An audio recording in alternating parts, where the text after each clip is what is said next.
Mi madre vendió la casa de mi abuela mientras yo estaba fuera del país, firmó los papeles sola, cobró el cheque sola, y cuando llegué ya no había nada que hacer. O eso creyó ella. Lo que no sabía era que mi abuela había firmado un testamento 3 años antes con una cláusula que mi madre nunca leyó bien. Y cuando esa cláusula apareció en el proceso legal, mi madre no solo devolvió lo que se había llevado. Perdió bastante más. Quédense, porque esta historia empieza con una traición y termina con una lección que ninguno de nosotros esperaba. Para entender lo que pasó, tienen que entender primero quién era mi abuela y qué significaba esa casa. Me llamo Camila. Tengo 34 años. Soy diseñadora gráfica independiente y vivo en Ciudad de México desde hace 6 años. Nací en Guadalajara, en una colonia de clase media donde todos se conocían por nombre, donde los vecinos todavía se prestaban cosas y donde mi abuela Esperanza era, sin exagerar, el centro gravitacional de nuestra familia. La abuela Esperanza tenía 81 años cuando murió. Había vivido en la misma casa de la calle Magnolias durante 47 años. Una casa de 2 plantas, con un jardín delantero que ella cuidaba con una disciplina que yo siempre le admiré, con una cocina que olía permanentemente a canela y chile ancho, y con una sala donde había una fotografía de mi abuelo que nadie se atrevía a mover aunque él había muerto 20 años atrás. Era una casa viva en el sentido más real de la palabra. Guardaba a toda la familia cada Navidad, recibía a los nietos cada verano, y tenía la puerta sin doble llave hasta las 9 de la noche porque la abuela decía que las casas que se cierran de más pierden calor. Yo era la nieta que más tiempo había pasado con ella. No porque sea la favorita, aclaremos eso de entrada, sino porque desde los 8 años hasta los 16 viví media semana en su casa. Mis padres, mi madre Lucía y mi padre Gerardo, se separaron cuando yo tenía 7 años. La separación fue de las malas, de las que dejan ruido en los pasillos durante años. Mi madre trabajaba horarios irregulares en esa época y mi abuela, madre de mi papá, se ofreció a cuidarme sin pensarlo 2 veces. Así que de lunes a miércoles vivía con mi abuela Esperanza y los jueves volvía con mi mamá. Esto importa porque es el origen de todo lo que vino después. Mi abuela y yo teníamos una relación construida en tiempo real, en conversaciones de madrugada cuando ella no podía dormir y yo tampoco, en tardes de domingo aprendiendo a hacer enchiladas verdes, en el ritual de ver las noticias juntas aunque ninguna de las dos entendiera bien la economía pero las dos teníamos opiniones firmes sobre todo. Ella me enseñó a manejar el dinero, a no gastar en lo que no necesitaba, a que una mujer con casa propia no le debe explicaciones a nadie. Me lo dijo exactamente así, con esas palabras, cuando yo tenía 15 años y ella ya sospechaba que el mundo iba a exigirme cosas que nadie me había enseñado a dar. Cuando mi abuela murió de un infarto en marzo, yo estaba en Portugal. Llevaba 3 semanas en Lisboa trabajando en un proyecto de identidad visual para una empresa española que me había contratado de manera remota pero quería tenerme en sitio durante el arranque. Era el proyecto más grande que había tenido hasta ese momento. Mi abuela sabía que me iba, la llamé antes de subirme al avión, hablamos 20 minutos. Me dijo que me fuera tranquila, que ella estaba bien, que le mandara fotos de los azulejos. Nunca le mandé las fotos. Recibí la llamada de mi tía Rosario, hermana de mi papá, a las 2 de la mañana hora de Lisboa. Mi abuela había tenido un infarto en la noche. No hubo tiempo de N. Tomé el primer vuelo disponible. Tardé 16 horas en llegar a Guadalajara. Para cuando aterricé, mi madre ya había estado en la casa de la calle Magnolias. Mi madre Lucía tiene 58 años. Es vendedora en una inmobiliaria, lo cual, cuando empecé a entender lo que había hecho, me pareció profundamente irónico o terriblemente lógico dependiendo del ángulo. Lucía y la abuela Esperanza nunca se llevaron bien. Esto no es un secreto familiar, es un hecho documentado por 20 años de navidades incómodas, de silencios en la mesa, de comentarios con doble filo que todo el mundo fingía no escuchar. La raíz era la separación de mis padres. Mi abuela nunca creyó que mi madre hubiera sido justa con mi papá en ese proceso, y mi madre nunca perdonó que la abuela me tuviera tanto tiempo en su casa, interpretando eso como una crítica implícita a sus capacidades como mamá. Eran 2 mujeres que se respetaban en superficie y se toleraban por amor a mí. Nada más.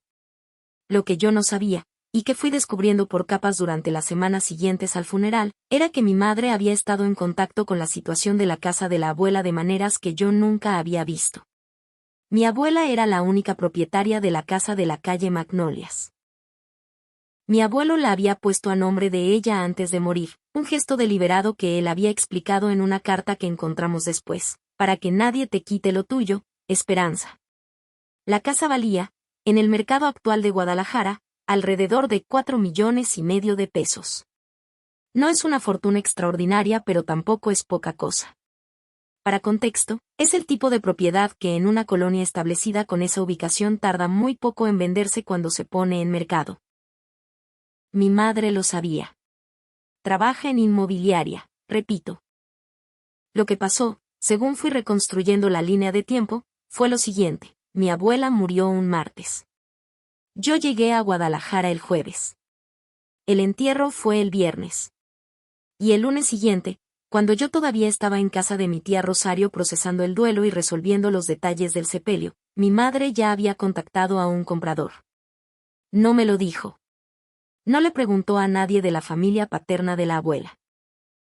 No consultó con mi papá, que aunque separado de ella seguía siendo el hijo de la fallecida.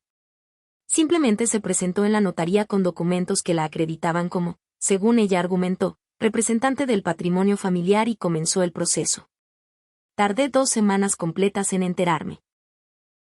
Y me enteré no porque mi madre me lo dijera, sino porque la vecina de enfrente, la señora Amparo, que conocía a mi abuela desde hacía 30 años, me llamó confundida preguntando si era verdad que íbamos a vender la casa porque había visto a una señora que no conocía tomando fotos del jardín con un hombre de traje.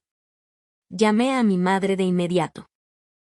Eran las 6 de la tarde de un miércoles y yo estaba en el jardín de la casa de mi tía Rosario con el teléfono temblándome en la mano, no de miedo sino de algo que no sabía todavía si nombrar como rabia o como incredulidad.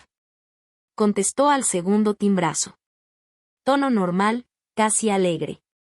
Le pregunté directamente qué estaba pasando con la casa de la abuela. Hubo una pausa de esas que dicen todo antes de que empiece la conversación. Me dijo que había estado gestionando la situación porque alguien tenía que hacerlo, que la casa iba a ser un problema legal y de mantenimiento para toda la familia, que ella había encontrado a un comprador serio que ofrecía buen precio, y que lo mejor era vender rápido para repartir el dinero antes de que se complicara todo con trámites. Le pregunté quién le había dado autorización para hacer eso. Me dijo que ella era mi madre y que lo había hecho pensando en mí. Le pregunté de nuevo, ¿quién le había dado autorización legal para representar el patrimonio de la abuela Esperanza? Silencio. Luego me dijo que esos detalles se podían resolver y que lo importante era que el comprador era bueno y que el proceso ya estaba avanzado. Que si yo ponía obstáculos podría caerse la venta y perderíamos una oportunidad. Colgué. Llamé a mi padre Gerardo de inmediato. Él no sabía nada. Llamé a mi tía Rosario, que estaba en la habitación de al lado y que tampoco sabía nada.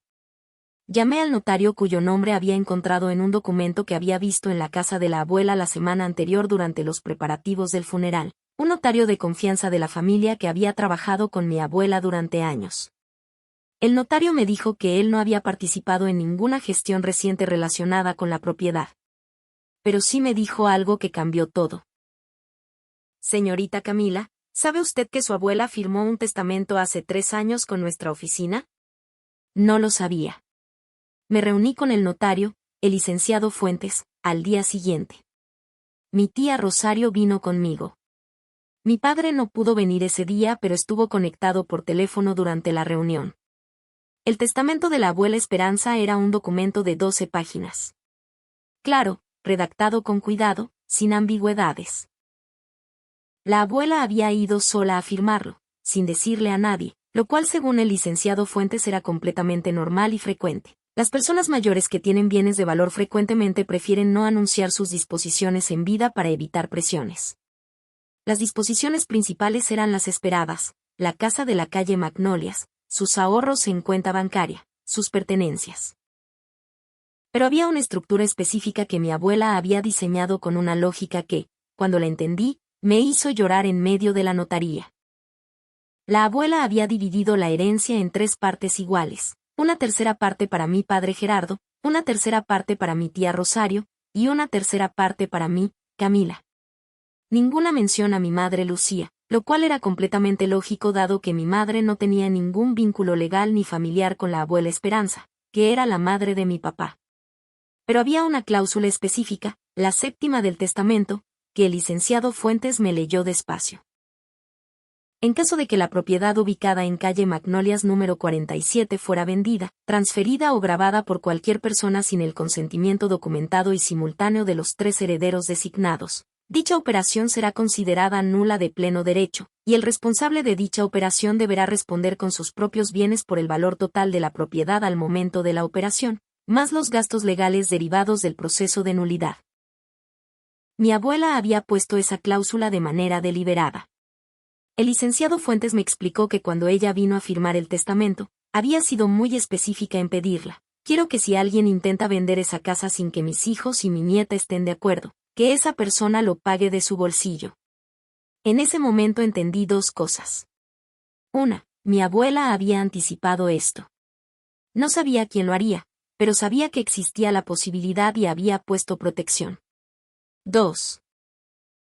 Mi madre, que trabaja en inmobiliaria y que había iniciado un proceso de venta sin consultar a ninguno de los herederos legítimos, había activado esa cláusula de manera perfecta. El problema inmediato era entender exactamente en qué punto estaba el proceso de venta que mi madre había iniciado. Con ayuda del licenciado Fuentes y de un abogado que él me recomendó, una mujer llamada la licenciada Vargas que tenía exactamente la cara de alguien que ha visto demasiadas familias destruirse por dinero y ya no se sorprende de nada, empezamos a trazar la línea de tiempo. Mi madre había actuado rápido y con conocimiento de causa.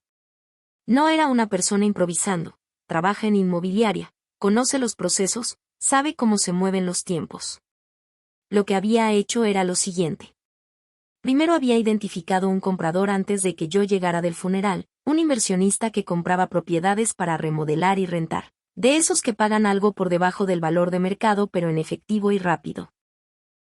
Le había presentado la propiedad como disponible y sin complicaciones. Segundo, había gestionado una escritura de administración del inmueble usando un poder notarial que existía pero que era de alcance completamente diferente. Era un poder que mi abuela le había dado a mi padre Gerardo años atrás para que pudiera pagar el predial y los servicios cuando ella estuviera enferma o de viaje. No era un poder de venta. No era un poder que autorizara a terceros. Pero mi madre lo había presentado en una notaría diferente a la de Fuentes, una notaría que no conocía el historial de la propiedad, argumentando que era representante autorizada.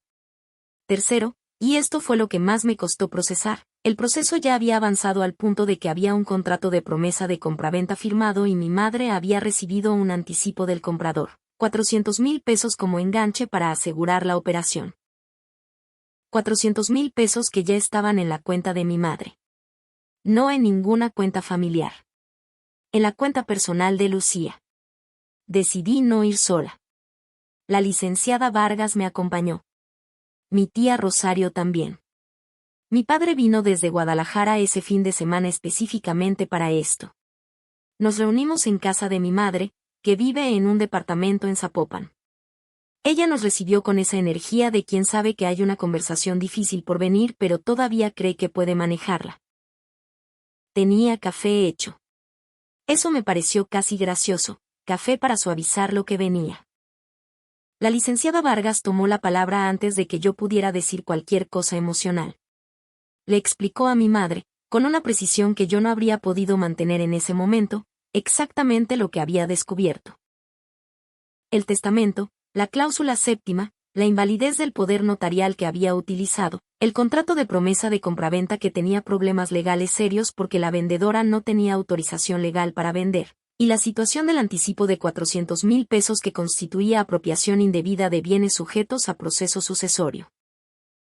Mi madre escuchó todo esto con la taza de café en la mano y una expresión que fue cambiando de defensiva a calculadora a algo que se parecía mucho al miedo. Cuando la licenciada Vargas terminó, mi madre miró a mi padre Gerardo y le dijo, Gerardo, tú y yo podemos resolver esto entre nosotros, sin abogados.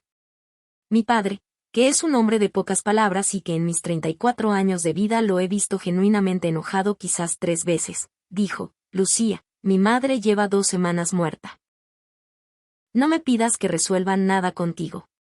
El silencio que siguió a eso fue de los que se quedan grabados. Luego mi madre intentó otra línea, que ella lo había hecho por el bien de todos, que el dinero era para repartirlo, que ella solo había querido acelerar el proceso para que nadie tuviera que lidiar con el trámite largo de la sucesión, que me lo iba a decir pero esperaba el momento adecuado. Le pregunté, con la mayor calma que pude sostener. ¿Cuándo ibas a decirme que ya habías cobrado 400,000 pesos? No respondió eso. La licenciada Vargas le entregó una carta formal con 3 requerimientos. Devolución inmediata de los 400,000 pesos del anticipo al comprador o a la masa hereditaria según correspondiera. Notificación al comprador de la invalidez del contrato, y presentación ante el proceso sucesorio que íbamos a abrir de manera formal. Le daba 10 días hábiles para responder. Nos fuimos. Mi madre nos vio salir desde la puerta sin decir nada más. No tardaron. Nunca tardan. El primer mono volador fue mi tío Beto, hermano de mi madre, que me llamó 2 días después. Tono conciliador, casi paternal. Me dijo que entendía que estaba muy sensible por la muerte de la abuela, que las decisiones tomadas en duelo a veces nos hacen ver traiciones donde no las hay, y que mi madre solo había querido ayudar y que si yo ponía abogados de por medio iba a destruir la familia. Le dije que la familia ya tenía un problema y que la única manera de resolverlo era con un proceso correcto. Me dijo que estaba siendo muy dura para ser hija. Le dije que apreciaba su llamada y que si quería comunicarse conmigo sobre el tema que lo hiciera a través de la licenciada Vargas. Colgó molesto. No me importó. El segundo mono fue una prima de mi madre, Fernanda, que me mandó un mensaje de WhatsApp largo donde me explicaba que los papás cometen errores pero los quieren a uno y que el dinero va y viene pero la familia no. Le respondí con un punto azul y no abrí más el chat. El tercero fue más inesperado. Una amiga mía de la infancia que también conocía a mi madre me llamó para decirme que mi mamá le había contado su versión de los hechos, que según ella yo estaba exagerando todo por resentimiento, que en realidad yo nunca había tenido buena relación con ella y que estaba usando esto como excusa para atacarla. Me quedé 3 segundos procesando eso y luego le dije a mi amiga que agradecía que me lo contara y que si en algún momento quería escuchar los documentos que respaldaban mi versión, con gusto se los mostraba. No volvió a llamar sobre el tema. Lo que aprendí de esta fase es algo que creo que es universal. Cuando hay dinero de por medio y alguien tiene que devolver algo, siempre habrá gente en el perímetro cuya función es convencerte de que ceder es lo mismo que perdonar. No lo es. Ceder es simplemente dejar que se queden con lo que tomaron. Perdonar es algo que haces por dentro, en tu tiempo, sin que tenga que costarle nada a nadie más. Yo podía perdonar a mi madre eventualmente. Eso era asunto mío. Pero recuperar lo que le pertenecía a la herencia de mi abuela era asunto de todos los herederos legítimos, y yo no tenía ninguna autoridad moral para regalarle eso a mi madre en nombre de mi papá y de mi tía. Abrimos el proceso sucesorio de manera formal. Mi padre, mi tía Rosario y yo como herederos designados en el testamento, con la licenciada Vargas llevando el caso. Lo primero que hicimos fue notificar al comprador, el inversionista que había dado el anticipo, de que el contrato de promesa de compraventa era inválido porque la vendedora no tenía facultades legales para vender. Esto fue una conversación incómoda pero necesaria. El hombre, que se llamaba Arturo y que en la reunión fue bastante profesional y directo, no estaba feliz pero tampoco estaba sorprendido. Me dijo que había tenido dudas sobre la documentación desde el principio pero que mi madre había sido muy persuasiva. Me lo dijo sin hostilidad, como alguien que está anotando una lección para el futuro. Nos informó que esperaba la devolución de sus 400,000 pesos de anticipo de manera inmediata. Esa devolución le correspondía a mi madre. El problema era que mi madre no tenía 400,000 pesos líquidos en ese momento. Lo que sí tenía eran algunos ahorros, un plan de pensión adelantado, y un departamento en Zapopan que estaba a su nombre y que valía aproximadamente 1,200,000 pesos. No hipotecado, propio. La licenciada Vargas fue muy clara en lo que esto significaba. Si mi madre no devolvía el anticipo de manera voluntaria en el plazo establecido, el comprador tenía toda la legitimidad para demandar por incumplimiento contractual, y nosotros teníamos toda la legitimidad para proceder por apropiación indebida y violación de la cláusula séptima del testamento. En ambos casos, los bienes de mi madre podían entrar en el proceso como garantía. Mi madre contrató a su propio abogado. Un señor de apellido Torres que vino a una reunión con la expresión de quien sabe que la situación no es buena pero va a cobrar de todos modos. Propuso que mi madre devolviera el anticipo en un plazo razonable de 6 meses en pagos parciales. La licenciada Vargas respondió que 10 días hábiles era el plazo y que no era negociable porque el comprador tenía sus propios compromisos financieros que habían dependido de esa operación. El señor Torres intentó 3 ángulos distintos durante esa reunión. Los 3 fueron respondidos con documentación. Al final de la reunión, a mi madre le quedaban 8 días hábiles. Aquí la historia toma un giro que ni yo tenía en el radar. Durante el proceso de revisar la documentación de la propiedad, la licenciada Vargas encontró algo. La casa de la calle Magnolias había tenido un intento de gravamen 2 años antes. Alguien había iniciado un trámite para poner la propiedad como garantía de un crédito. El trámite no había prosperado porque la notaría que lo procesó, distinta a la del licenciado Fuentes, había detectado que la propietaria no había firmado personalmente y había cancelado el proceso. Pero el intento quedó registrado.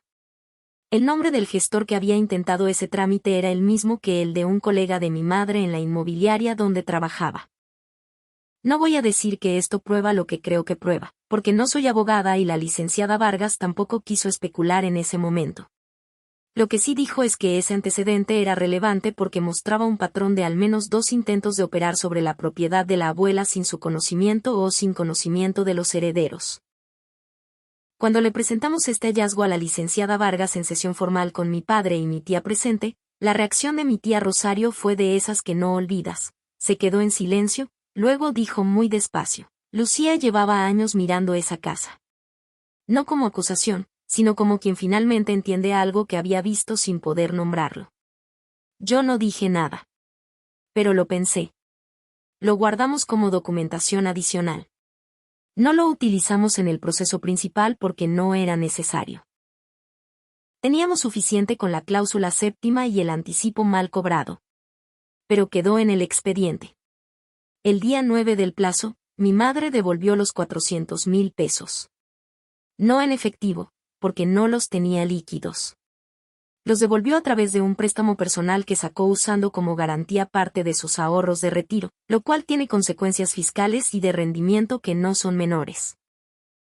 La licenciada Vargas me explicó que esa decisión le costó a mi madre no solo los 400,000 pesos sino también entre 80 y 100,000 pesos adicionales en penalizaciones, impuestos acelerados sobre el retiro y comisiones del préstamo. Básicamente, por intentar quedarse con el anticipo, mi madre terminó pagando casi $500,000 de pesos que salieron de sus propios ahorros de retiro. Pero la cosa no terminó ahí. El proceso sucesorio siguió su curso. La herencia de la abuela Esperanza fue distribuida según el testamento: 1/3 para mi padre, 1/3 para mi tía Rosario, 1/3 para mí. La casa fue valorada formalmente en 4,300,000 pesos. El proceso tomó 8 meses desde la apertura hasta la resolución, que es rápido para este tipo de trámites gracias a que el testamento era claro y la licenciada Vargas es muy eficiente. Mi parte fue de 1,433,000 pesos aproximadamente. La decisión familiar fue vender la propiedad, dado que ninguno de los 3 herederos vivía en Guadalajara y mantener la casa vacía no era viable. Esta vez la venta se hizo correctamente, con todos firmando, con el notario Fuentes que conocía el expediente, y a un precio justo de mercado. El comprador final pagó 4,200,000 pesos. Arturo, el inversionista original que había dado el anticipo, curiosamente fue quien hizo la mejor oferta en el proceso formal. Así que terminó comprando la casa de todas formas, esta vez con todo en orden. Cuando se lo dije a la licenciada Vargas, se rió por primera vez en todo el proceso. Pero hay un detalle más que tengo que contarles. Durante el proceso sucesorio, la empresa donde mi madre trabajaba se enteró de la situación. No porque yo lo hubiera difundido, sino porque en los procesos legales de ese tipo hay registros que en el sector inmobiliario circulan. El intento de venta con documentación irregular de una propiedad había quedado asentado en el registro público de la propiedad con una nota de operación anulada por vicios en representación. Cualquier colega del sector que revisara el historial de esa propiedad lo vería. Su jefe la llamó a su oficina. No sé exactamente qué se dijeron, pero el resultado fue que mi madre dejó de trabajar en esa inmobiliaria. Si fue despido o renuncia voluntaria para evitar el despido, no lo sé con certeza. Lo que sé es que cuando la llamé 3 semanas después de la resolución del proceso, me dijo que estaba en una transición laboral. Una persona que llevaba 12 años en esa empresa, con cartera de clientes propia y comisiones constantes, de repente en transición laboral a los 58 años. No lo digo con alegría. Lo digo porque es parte de la historia completa. 6 meses después de que todo terminó, mi madre me llamó. No para hablar del proceso, que para entonces ya estaba cerrado. Me llamó un domingo por la mañana, que era el horario en que nos llamábamos antes de todo esto, y me dijo que quería verme. Usó ese tono que las madres usan cuando no saben cómo pedir algo pero lo necesitan de todas formas. Fui. Nos vimos en una cafetería neutral, terreno de nadie. Ella llegó antes que yo y estaba con un café ya a medias, lo que me dijo que llevaba rato sentada procesando cómo empezar. Me dijo varias cosas que voy a resumir porque algunas son demasiado personales para contarlas aquí en detalle. Me dijo que lo que había hecho estuvo mal. No con la grandilocuencia del arrepentimiento dramático, sino de manera plana y directa, como alguien que ha tenido meses para pensar y ha llegado a una conclusión sin adornos. Me dijo que había racionalizado la situación diciéndose que los trámites sucesorios son complicados y que ella estaba facilitando el proceso, pero que en el fondo sabía que no era eso. Me dijo que había mirado esa casa durante años y había creído, de alguna manera que no supo explicarme bien, que después de todo lo que le había costado la separación de mi padre y los años de llevarse mal con la abuela, algo de eso le correspondía. Eso me costó escucharlo sin responder de inmediato. Luego dijo algo que no esperaba. Tu abuela puso esa cláusula por mí, ¿verdad? Le dije la verdad, no lo sé. El licenciado Fuentes no podía adivinar quién específicamente intentaría algo, y mi abuela nunca me habló de eso. Pero lo que sí sé es que mi abuela conocía a las personas que la rodeaban con mucha claridad y que cuando diseñó ese testamento, no estaba siendo paranoica. Estaba siendo exacta. Mi madre asintió. No nos abrazamos al despedirnos. No lloramos. Fue una conversación de adultas, de esas donde las dos saben que hay algo roto que quizás algún día se repare y quizás no, pero que en este momento lo más honesto es simplemente reconocer lo que hay y ver desde ahí. La relación con mi madre sigue siendo complicada. La veo en fechas importantes. Las conversaciones son cordiales pero tienen una distancia que antes no existía. No sé si eso cambiará. Soy honesta conmigo misma en que no sé si quiero que cambie todavía. Mi parte de la herencia, el 1.433.000 pesos, está invertida. Seguí el consejo que mi abuela me dio cuando tenía 15 años. Una mujer con casa propia no le debe explicaciones a nadie. Estoy en proceso de comprar un departamento en Ciudad de México. No uno lujoso, uno que sea mío, en un área que me gusta, sin hipoteca de tamaño imposible. El enganche viene de la herencia. Los pagos mensuales los cubro con mi trabajo, que en este año creció de maneras que no esperaba pero que probablemente ocurrieron porque cuando tienes una crisis grande el resto de tu vida tiende a recalibrarse. Mi padre Gerardo usó su parte para terminar de pagar una deuda que tenía y para hacer un fondo de retiro que nunca había tenido. Es un hombre de 61 años que trabajó toda su vida sin acumular mucho y que ahora tiene un colchón. Cuando me lo dijo por teléfono, con esa voz tranquila que tiene siempre, sentí algo que no sé nombrar exactamente pero que tiene que ver con lo que mi abuela habría querido. Mi tía Rosario viajó a España. Llevaba 20 años queriendo ir a ver a una amiga de la infancia que vive en Sevilla y nunca había tenido el dinero necesario. Fue 3 semanas. Me mandó fotos de la Giralda con un mensaje que decía, tu abuela hubiera venido conmigo. Creo que sí. La casa de la calle Magnolias tiene nuevos dueños. Arturo la remodeló, le cambió la fachada, le puso una reja diferente. La señora Amparo me mandó una foto cuando terminaron las obras. El jardín delantero ya no existe, pusieron un estacionamiento techado. Eso me dolió más de lo que esperaba. Pero la casa siempre fue de mi abuela, no del jardín, y lo de mi abuela ya lo tenemos nosotros en la memoria y en las decisiones que tomamos con lo que nos dejó. Mi abuela Esperanza nunca me habló del testamento. Nunca me dijo que había puesto una cláusula específica para proteger la propiedad. No me preparó para lo que pasaría. Lo que sí hizo fue pasarme, durante 8 años de tardes y madrugadas y enchiladas verdes, todo lo que necesitaba para manejarlo cuando llegara. Me enseñó a documentar. A no actuar con el pecho caliente. A entender que el dinero no es el objetivo, es el resultado de hacer las cosas bien. A que una mujer que sabe lo que le corresponde y que tiene los papeles en orden no necesita que nadie le haga favores. Lo que le quiero dejar a quien esté viendo esto es esto. Si tienes bienes propios, haz tu testamento. No cuando estés viejo, ahora. Con un notario de confianza. Con cláusulas específicas si hay situaciones familiares complicadas. Mi abuela era una señora de 78 años cuando fue sola a esa notaría a firmar ese documento, y esa decisión protegió a sus herederos de una manera que ninguno de nosotros habría podido protegerse solo. Y si estás en un proceso como el mío, escúchame, no tienes que elegir entre ser buena hija y reclamar lo que es tuyo. No son lo mismo. El amor no se mide en cuanto cedes. El amor, el de verdad, no te pide que renuncies a lo que te corresponde para que alguien más pueda quedarse cómodo con lo que tomó. Mi abuela lo sabía. Por eso firmó la cláusula séptima. Y yo lo aprendí de la única manera en que se aprenden algunas cosas, viviéndolo. Gracias por llegar hasta aquí. Si conocen a alguien que esté pasando por algo parecido con una herencia o con bienes familiares, mándenle este video. Y si quieren que hable de los detalles del proceso sucesorio, qué documentos pedir y cómo funciona la cláusula de protección en testamentos, déjenlo en los comentarios. Mi abuela merecía que su historia sirviera para algo.